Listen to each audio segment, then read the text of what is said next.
Greetings YouTube. First and foremost, I hope you guys are having a wonderful day.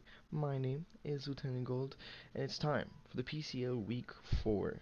Our opponent this time is going to be Platinum Howler and the Coquitlam Red Gyarados. So sorry if I butchered that. But yeah, Plat is a really cool dude. Talked to him multiple times. He's a homie. Definitely check him out in the description below. Same as the other cool dudes. They're all going to be down there. If you guys need any Pokemon content, that's where to go. But yeah, I'm gonna bring up the squad as a team builder, and then you have the battle portion right afterwards. And if you guys do enjoy these videos, make sure to like and subscribe.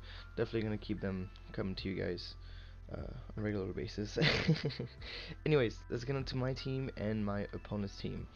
My team is going to be the same as always. For now, change is coming very, very soon to the nearest blockbuster. R.I.P. But he's going to have Tapu Koko, Drapion, Milotic, Staraptor, Serena, Heatran, Tyrantrum, Excelgor, Hitmonlee, Golurk, and Mega Latios. His team is very, very scary. He's another round 5, tier 5 on a round 2 pick. Just a fanatic, just like I am. Picked up Drapion round 2 as a discounted price. Ain't no Gligar though. Ain't no Gligar. I'm gonna say that. He seems very, very scary. Has a lot of fast threats. And 2 in Birdmons as Hitmonlee and Excelgor. Although Excelgor is already pretty fast, which is kind of threatful. Looking at his team, I didn't have much for Staraptor. Staraptor was very, very hard for me to switch in. The only thing I would have for it would be a Fizzdev Gligar, or a very defensive Crook, if that was possible, though it does get close combat. And I could have brought maybe a Fizzdev Jolteon too. But yeah, otherwise I don't switch into it that easily, which was an issue. Heatran was not that much of an issue because I do have 2 ground types. Another thing was Milotic. A defensive Milotic would have been kind of scary for my team. Yes, I do have things like Surf and Jolteon, but the rest of my team does kind of struggle with it. Although you'll see what I bring for it in this video. And we'll start with Mega Gardevoir, finally making its debut. Although technically it would have made its debut week 2, which never happened. It's gonna come in for the first time. We got a Calm Mind, Wish, Hyper Voice sub set. Let me bring out my handy dandy notes here. So the speed is going to be for Drapion, and then the so speed for Drap, the rest is going to be in HP. The defense actually has a chance to live a Brave Bird / Double Edge from Staraptor. That way I can just kind of switch it in if something dies, for example, and then Hyper Voice just OHKOs. I think he has to be Jolly for my other base 100 Pokemon that I could potentially Scarf. Things like Genesect. For Genesect, there you go, 99 speed. That's why I think he's going to be Scarf Jolly and not Adamant. But let's see. So yeah, this allowed me to, with a chance, I think it was like a 15% chance to live. It wasn't my favor. I think it was like 15 or 30 or around there. To live, and then OHKO with Hyper Voice, Wish support, that way my team could get a little bit of heals. And then Calm Mind, Mega Guard just kind of ate his whole butt. The only thing he had was Heatran, and the rest of my team has something for Heatran, so I wasn't too worried about it. It also allows me to potentially 1v1 the Latios, and then substitute was if he had like things like Toxic on Milotic, on Heatran, on Serena, stuff like that. I could sub up. And then go for Wish, go for Calm Mind, kind of just set up very, very freely. I felt like that's something I could have done with this team very easily. Sorry about that. So yeah, Nora, I felt like it could, put a lot of work in. Also, Hyper Voice was semi-free. Like I said, his only switch was Heatran, and I have a lot for Heatran. Basically, all of my team is gonna have coverage for that. So I could always pull a double, or I could switch out expecting the Heatran, put him in a tough spot. And then next up, we're going to have Aphrodite, the Salazzle. We're going to have an AV set just because I didn't really know what else to put in. The AV is going to allow me to live 2 Thunderbolts from Coco, assuming he's more of a defensive set, like max speed, max HP, or whatever. And then just coverage for his team. Like I said, I wanted coverage. I didn't really see Black Sludge doing too much for me. Found the Solvest would be nice to get me a little bit bulky. I could switch into Heatran almost always if he doesn't have Earth Power, which I can scale for really easily. And then HP Ground always 2-Kos, even if he has a Shuka Berry, and he's a not too defensive set, like even if he's just max HP, for example. HP Ground with a Shuka into HP Ground with a non-Shuka kills Heatran, which is actually going to be very, very useful. Dragon Pulse for the Lottie, the speed as well is going to be for the Lottie. And then just Fire Blast Sludge Wave kind of hits his team neutrally, kind of all around. I don't really fear much with this mon. I feel like it's a pretty good, just kind of gets in, a fast hitter, basically. It's not really threatened out by much either, which is pretty nice. Next up, we're going to have a Choice Scarf Crocodile. If you look at his team and then you look at Choice Scarf Crook with Moxie, it just kind of he just eats him alive. Earthquake knockoff hits his entire team either neutrally or super effectively, other than the Serena, which I have Fire Fang for anyways. And unfortunately, this mon does not get punishment. It would have been awesome to get a Moxie punishment, or it does not punishment for the Mega Lottie. That's what it was going to be for. It doesn't get it, which is very, very unfortunate, because if he was setting up, it's basically if he had punishment, it would have been so that I could just let him set up for free and then kind of get in, go for punishment, and then knock it out, because punishment deals more damage the more the mon that you're hitting is set up. So yeah, that would have been awesome, but it does not get it, so I just opt for Pursuit, just because things like Golurk doesn't really want to stay in, things like Lottie doesn't really want to stay in if he knows I'm Scarf. So yeah, big dick damage. Next up, we're gonna have a DD Roost 2 attacks Z Latios. This set actually was another set I was gonna bring week 2. I didn't make a chance to put in, and I'm gonna run it this week because this also hits his entire team. Dragon Claw Earthquake hits everything neutrally or super effectively. Drapion is one of his only switch-ins for Latios, so Z Earthquake kind of just bops it out. And +1 Earthquake just does so much damage to things like Heatran, and then +1 Dragon Claw also bops the Mega Lottie, even if he's just max HP. This spread kind of just kills him, and it just hits everything neutrally. If I run a especially offensive Lottie, it would pretty much lose to Mega Latios anyways. So I felt like a more physically offensive set would be, kind of a better work. And it's still pretty bulky. I mean, it has natural bulk. It's really good. So yeah, that's gonna be Mega Lottie. Pretty self-explanatory. Kind of get in. If I can set up 2 DDs, I kind of just win the game. Serena is probably going to be the only issue. But yeah, next up we have Gligar, the round 2 god himself, Gligar, with Stuffed Rocks, Roost, Earthquake, Knockoff. I studied between U-turn and knockoff. I know in week 1 I had U-turn over knockoff and it bit me in the ass, so I was like, you know what, fuck momentum, we're gonna put knockoff. Because knockoff deals, getting rid of the items I feel like is gonna be really good versus him. Golurk, for example, Mega Lottie is gonna do neutral damage. So I opt to get knockoff instead of U-turn, and I fingers crossed it doesn't bite me in the ass. As you can see, I don't have removal either, just because rocks don't really threaten my team this week. I feel like getting rocks on his side is gonna be better. He loses more than I do from that, and he doesn't have a Rapid Spinner except for Hitmonlee. Or I guess he does have Serena, but I didn't see Serena have a good matchup, and I didn't see him have Rapid Spin on Hitmonlee this week. So I felt like going for rocks myself would force him to defog, which would get rocks on my side of the field if he gets them up on my side of the field too, if that makes sense. So let's see, for the defenses, I live 2 HP Ice from Coco, and I'm always 3-hit KO by a Skull from Milotic, so I could technically 1v1 if I'm not burnt. I also live an Ice Beam from non-invested Mega Lottie, and Knockoff will always break its up from a max HP Lottie. I think max HP is like 23, 24 min, so I wasn't really too worried about that. The attack is also going to be Okoing a Heatran, max HP Heatran after rocks. That's going to be the main calc for that. I mean, then the Spit F is just, like I said, for living, just HP Ices from Coco and stuff like that.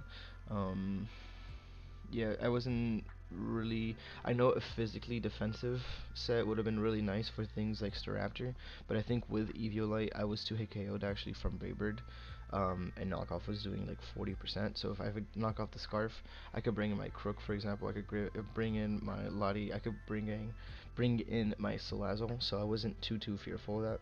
Yes, it would have been a nice switch in, but I'm too hit KO'd, so it doesn't really matter anyways. And then the speed is just 4, just in case he speed creeps. I just kind of outspeed, and I had 4 leftovers for the defense. But yeah, that's going to be the gist of it, of the Gligar here. Next up, we're going to have, and lastly, we're going to have the Conch, Cementos the Conch Elder with another Assault Vest.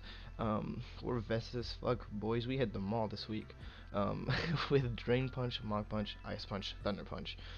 Punch only. No, I know you're like, what? Why do you have Guts and not Iron Fist? Guts was so that I actually wanted. It was my designated Milotic switch in. I wanted to get burnt so that I can get my Guts, and then I could 1v1 it. Because if he was a Marvel scale, even with punches, with Thunder Punch, I didn't 2-hit KO. I think, unless it was in Electric Terrain, which is fucking gross. Fuck Milotic. But if I had my Guts, I think Thunder Punch 2 code, or I think it was, yeah, I think it was Thunder Punch 2 code or 2 Drain Punch into Mach Punch guild. That's what it was for, which is actually ridiculous. This also is a quote-unquote check for Staraptor if he's chipped, because Mach Punch, if I was burned, it like half. It did so much damage. If it was reckless, obviously. Speed is going to be for. I have speed for Conch, obviously not. I'm assuming for Golurk. Yeah, speed for Golurk. Just kind of outspeed and go for an Ice Punch. It's gonna be. I mean, it's not pretty self-explanatory.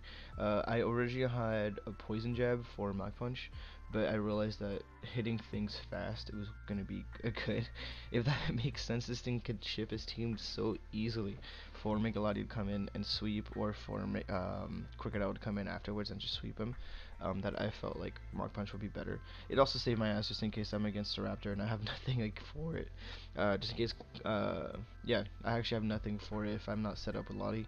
Scarf Raptor kind of eats my booty if I don't have Mach Punch. So I felt like that was a good save fail for that. That's gonna be the team. I will see you guys in the battle. Alright, let's get into the battle portion of this video. As you can tell, the layout's back. Huge thank you to JB. This man put in the time and the hours and the minutes, as he says, to make the layout for me. And I'm super grateful for him. I'll put him in the description below. He's also one of the admins for the PCL D-League, so definitely check him out. He makes really cool showdown content as well as league content, and hopefully he'll make some. go make sure he makes some playthroughs. This man's been dying to make a playthrough, I'm sure. And then also huge thank you to Goldor Dragon. I'm sure you guys know who he is, but the man recorded the battle for me, so absolute goat. Go check him out. But yeah, so let's get into the battle. If you miss a team builder, I brought a Scruff Crook because it aids his entire ass, especially when you see the team that he brought. I brought a AV Salazzle, a Calm Mind Sub Wish, Hyper Voice Mega Gardevoir, a DD Ruse 2 attack Mega Lottie, regular Lottie, sorry, a Spidef Gligar, and another AV Conch. My team hit up the mall, got some new gear. We are dungeon masters, as he's going to bring the Golurk, the Hitmonlee, the Heatran, the Excelgor, the Staraptor, and lastly the Coco. My first initial thought definitely shook a Heatran. I was expecting like maybe a defensive Golurk, or with rocks, or a maybe offensive rock polish set. Definitely gonna be Seed Hitmonlee, Scarf Staraptor for sure, and it's a hard thing for me to switch in basically. Coco, I'm assuming maybe specs or utilities, because if he doesn't have defog on Staraptor, then he probably has it on Coco, which I thought it's probably gonna be like a Roost defog set. That's what I was thinking. And Excelgor, I don't even know what this guy's doing over here. Definitely did not. You in the wrong battle, bro. Definitely did not expect the Excelgor, unless he was gonna maybe hazard stack me, which doesn't really do too much. Like I said, hazards don't really bother me this week around, because if he goes for T spikes, that's a free guts conk. If he goes for spikes, I have 2 months, I don't care about it. And if he goes for, so that's why I didn't really prep for it. Although I do have things for it, and I'm not too worried. So let's get on with this battle. I tend to lead with Crocodile, just because it's Scarf. It could kind of eat whatever's in front of me. I could kind of hit really easily. If he leads with a little Golurk like he did, I could knock off. If he led with the Heatran, I could or the Coco, I could Earthquake. And it kind of covered also the Excelgor lead, because I think I lived a Bug Buzz and Fire Fang 2 code. As he's going to lead with the Golurk, not even shiny, SMH. Also that's a mouthful of a nickname. I'm just gonna knock off turn 1. If he has an item, it actually would have killed. Is he's going to burst out the Z move. Turn 1, this man put his whole fist on the table alongside his penis. And gonna blow back my Crook. As you can see, after he's fully loaded up with that Z power, gonna pummel me to the ground. Turn 1, man. Which is really unfortunate, because as I keep boasting about, Crook ate his ass. But Crook is gonna go down, which is unfortunate, but it also puts me in a deciding position on I could get a free switch into whatever I want. I was gonna initially go into guard, but I felt like it led in Heatran really easily, so I went into my Salazzle. Fire Blast killed from this range. I could bluff the specs as well really easily. I'm gonna knock him out. I didn't really expect the Heatran to go in, because I thought it was a bit early for predictions, and Golurk didn't really do anything else besides kill the Crook. I'm gonna switch out. Like I said, I want to bluff the specs a little bit. Go into my Gligar. It covered the Earth Power, and it covered the Stealth Rocks, just because I know I'll be able to switch him out, force him out after this, because depending on his set, Earthquake killed. If he was not max HP, Earthquake killed. And I was gonna go for my rocks, but then I was like, you know what, let me knock off first, because without the Shukaberry, because I was 100% sure he was gonna be Shukaberry on the Heatran, Lottie just kind of goes in. As he's gonna go into his Excelgor, this man is a sticky hold. Man, give me your item. He's gonna go for knockoff, which I didn't even know it got knockoff. As I'm gonna go for my rocks. Alright, he's gonna Giga Drain here, and as you can see, that damage, that did nothing. Even with my Eviolite, Gligar is taking 0. I'm gonna Roost here, just because I predicted the final Gambit. If he went for the final Gambit, like I said, it wouldn't knock me out, and then Roosted would have just kind of made the final Gambit damage kind of just yeah. Words, man. As I'm gonna knock off here, he keeps going for Giga Drain, but it's not doing too much. Thanks to Sticky Hold, which knockoff was my only attack to hit. Sticky Hold makes it so that I still do a lot of damage. He's gonna go ahead and go for the Bug Buzz, try to get a Spadef drop, but man, we ain't getting no drops. He ain't getting no drops. I'm gonna click knockoff again, put him in Earthquake range. Actually, Earthquake did about 25%. He's gonna Bug Buzz here. I'm gonna go for the Roost. I need to make sure this Gligar needs to stay healthy. And even if he Giga Drained me twice, he still would have been in Earthquake range, or it would have been in knockoff range. Either way, so it didn't really matter. You're gonna see he's gonna go for Giga Drain here, try to get some chip damage on me. As I'm just going to Earthquake and knock him out, just in case he wanted to switch into something else. Although probably should have knocked off anyways, because if he went into Staraptor, I could have knocked off a potential Scarf, or if he went into, I don't know, anything else, I could knocked off an item. As he's gonna go into Coco, and as you're going to see after the electric surge pops, he's going to be floating on an air balloon, and that is very bad for me, because that means that this Coco hard walls my Lottie. So I need to make sure that I pop the balloon as fast as I can. as he's gonna go defog, like, which is what I wanted. I figured he was gonna be a defog Coco, and I need the rocks off my field, because they don't bother me too much, but it gets me a free Salazzle.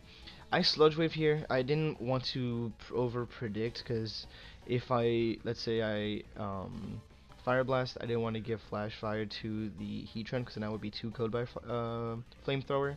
Um, as I'm going to Hidden Power Ground here, make sure I pop that Sugar Berry for my Lottie afterwards, because from that range he's definitely an Earthquake range. Same with the Earthquake from Gligar. And you're gonna see he goes for Flamethrower over predicting. I'm assuming maybe predicting the Gligar. And I'm gonna take no damage from that. As I'm gonna HP ground again, I almost clicked Sludge Wave, man. I was this close. But I'm gonna make the safe play, because I don't know. It was probably not the best play. But the Staraptor is in, and I have to choose at least one sack. And as much as Salazzle did good work, I felt like it could have gone down because I had more answers for Coco and Heatran coming in. I'm gonna go into my Mega Gardevoir, because like I said, is my best way to live a Scarf Braybird.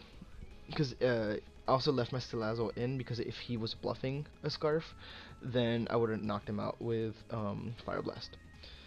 He's gonna go for that Braybird, and as you can see, my Gardevoir will not take it. It just fucking drops, which sucks because the first time it comes in, it just gets bodied.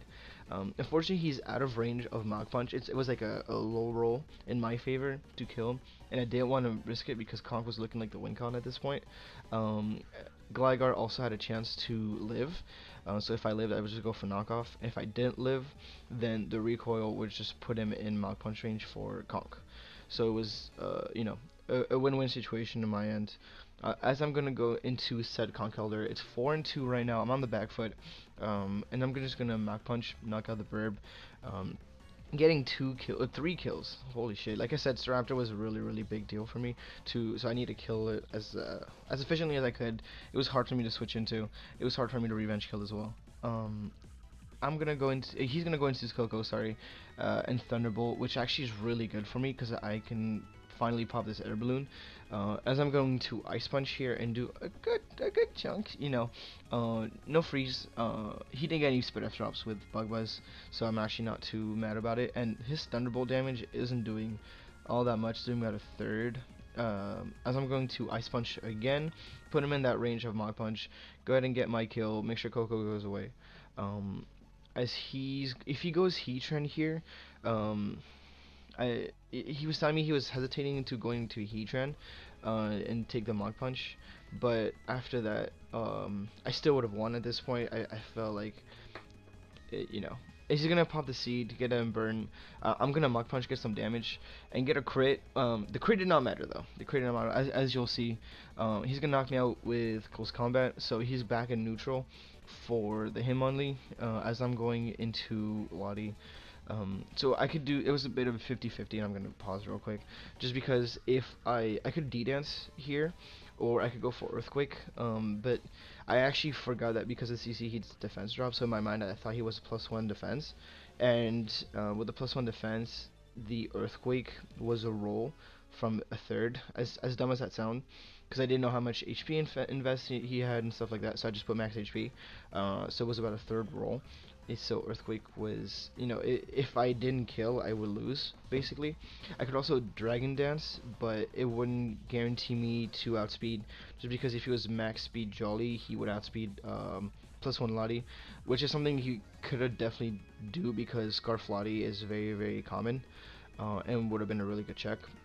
Obviously, I didn't play like I had a Scarf Lottie, so he probably didn't think I had that, but that was during the game and not during prep. So I'm gonna go ahead and just take a knockoff to the dome. If I live this, I kind of just win the game, just because I could just click my Z move. If Earthquake didn't kill, I would have lost. So I kind of felt like it wasn't for BM measurements. That's what I'm trying to explain here. It wasn't just for BM points. It was just to ensure that I kill, because in my mind I thought he was +1. I don't know. I thought he just killed me with a move. I didn't see what move he killed, if that makes sense, because I wasn't looking up. I was trying to see if Lottie can eat a hit, and if Lottie can kill. but I take that knockoff really well. I'm gonna go ahead and send him to the bottom of the earth, in hell where he belongs. This man, fucking stretch leg. I think he's gonna go into Heatran, and this is why I wanted to pop the Sugar Berry early on with Salazzle. I'm just gonna go for an Earthquake, knock out the Heatran, and we are gonna come out victorious of this battle. A clean 1-0. We are finally 2-2. Nice even record once again, which, you know, we're gonna be losing next week. But we're gonna be battling the Devious Dittos, I believe, which I think he's a really cool dude. He brings a lot of wacky sets, so next week is gonna be very heat oriented and very wacky. And I'm actually made some transactions, which I will talk about later on this week. I'll make a separate video for. You'll see my team is gonna shift a bit, become very strong, because we had a new player come in and make a whole bunch of drops, and in my favor actually, because there were some things I wanted that got dropped, so I was able to pick them up. But yeah, I will show you guys probably in the transaction video I'm gonna make in a couple days. But until then, stay cool, guys. I will see you guys later. Peace.